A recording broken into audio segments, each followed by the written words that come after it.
Shattered trust, heartbroken truth.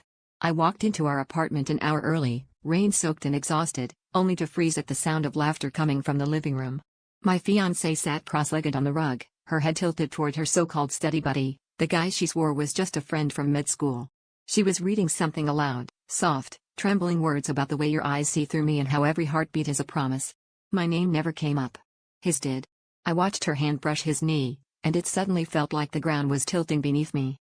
She didn't notice me at first, too busy rehearsing what sounded a hell of a lot like wedding vows. When she finally did, her face drained of color. He bolted up, grabbing his backpack, mumbling something about study group before fleeing out the door. I couldn't look at her. All I could hear was her voice, trembling with intimacy for someone else, echoing through our home. She tried to explain it away, said it was an acting exercise, that she was helping him practice for a class assignment, but the wedding vows were hers. They were about him. Every line had a memory attached, a private joke, a moment I'd never shared with her.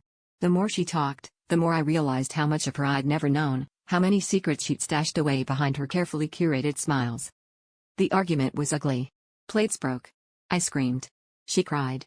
She swore nothing physical had happened, but I couldn't shake the feeling that the real betrayal was deeper, buried in the way she looked at him, like she wished it was him at the altar instead of me. In that moment, I realized the truth. I'd been so desperate to be loved that I'd ignored every red flag, every warning sign, just to keep the fantasy alive. The worst part wasn't losing her, it was finally seeing myself for who I really was.